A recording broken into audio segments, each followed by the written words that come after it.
The second I get too hungry, my personality fully switches. I don't know what that is health-wise. I cannot. I'm not going to even venture a guess as to what that is health-wise. I become fucking psychotic when I'm hungry. Okay, like I switch like that to the point where, okay, and this really speaks to me, all of my exes, okay, all of them have been like, oh, they pack like snacks for me. Like I'm a toddler. They'll be like, have you eaten before I leave the house? They're like, have you eaten today? And I'm like, oh no, I forgot. And they're like, well, we're going to take care of that before we leave. Because I'm also like a little loopy. Like I always just forget to eat because I get so focused on whatever the fuck I'm doing. Yeah. And I need snacks. I need things like, cause I will just, and I know it's happening. I'm in my head going, you know you're hungry and this is why you're thinking this way, but I'm on the train and I can't stop the train. I can try and corral it a little bit. I can pull it back. Like I'm not calling everybody every name I have in my head, but you can tell I'm displeased. Yeah. You can tell my general displeasure. I love that is what's going on in Galactus's head, where he's like, maybe I'm eating all these planets, but at least I'm not calling everybody the names I'm thinking in my head. At least I haven't dropped a hard C-bomb in a while. Galactus just needs a significant other with a Cliff Bar in their purse, and suddenly it's all pretty chill. All fine. It's all fine. All cool. It's all fine. Well, back to my projects. And you know what? He's like fucking crocheting. Yeah. And you know what? I don't even know if it's a you thing, Rebecca, and I don't think it's like a gendered thing either. I think it's just every relationship has one person who needs a snack and one person who should always be carrying an emergency snack. That's the secret to a good relationship. Yes. It's nothing to do with interests or lifestyle. It is you need to find, if you're a carry a snack person, you need to find a need a snack person. Yeah. And those are relationships. That's so funny. I have a theory about that only with cleaning. I always think there's got to be an everyday cleaner and a deep cleaner. Oh, no. And every relationship should have one or the other. So one person just kind of goes like, I'm a tidier. I'll do some dishes if I see them in the sink. And the other person's like, I'm at the baseboards. I'm moving the couch. Like, yeah. And I think you should have one person sweeps, one person mops. Yes. Those are the, yeah. That's my vibe. Or alternatively, the don't tell anybody how we live.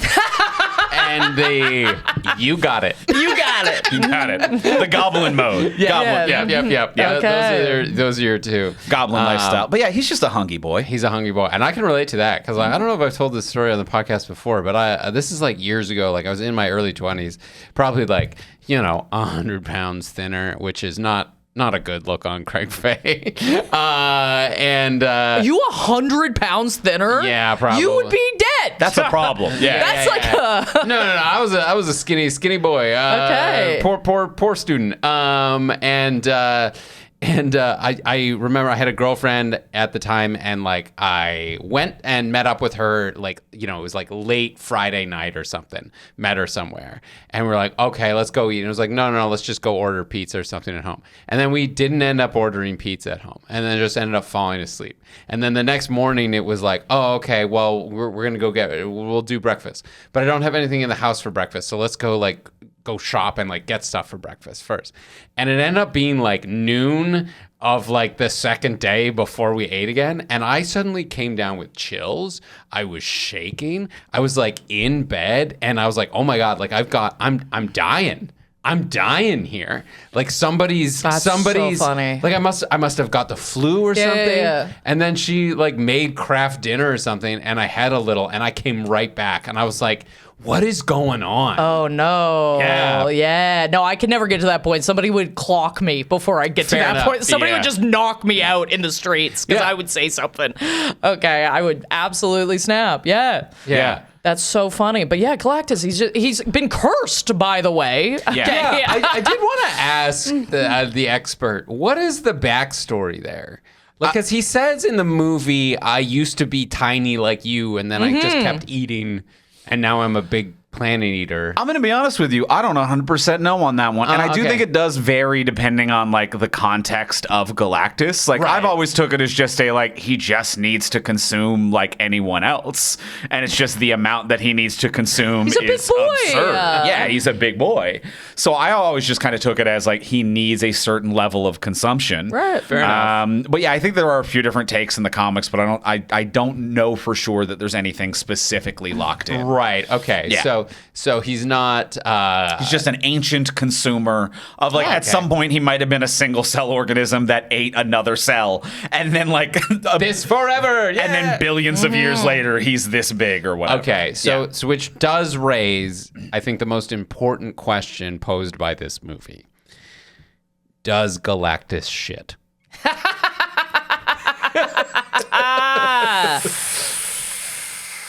Okay, my pitch would be no. I'm going to say no as well. I'm going to say no because I actually think however he is consuming these things, I think he's the use the whole animal type of guy. Okay. So you think he's like I think 100 it just like it converts into pure energy and there's nothing left. I agree with Rebecca. That's my vibe. I think billions of years of self-evolution or whatever the fuck he is creates a perfect system. Okay. And if it doesn't create a perfect system, that's what his ship and accessories are for, which is to get all of the juice possible out of everything possible. Yeah, maybe he's just shitting into a tube and it's powering the ship.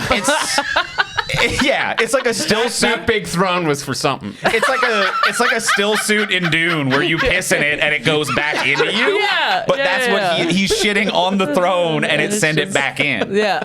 Yeah. That throws for something. That, by the way, is a That's a shit throne. That's an insight into our dinner parties because I think that was the topic of conversation. Do they shit and piss in the still suits in Dune? And they do. And they do. Apparently. And we all needed to know. We all needed to know. Yeah, that sounds right. Yeah. Yeah. So yeah, it's a shitting suit and a shitting throne, and I think that that's entirely fair. Yeah. And the whole argument of this movie is the Fantastic Four and the planet Earth. The argument they are making is essentially just insufferable veganism argument is all it is. They are just arguing to be like, no, but you shouldn't be allowed to eat like people and organisms. And it's like, you're arguing for veganism is all you're doing as a planet. Oh yeah, I am Galactus to a chicken farm. I'll tell you that. Okay, they see Rebecca Reed's coming. Hide your eggs. Okay, fuck yeah, dude.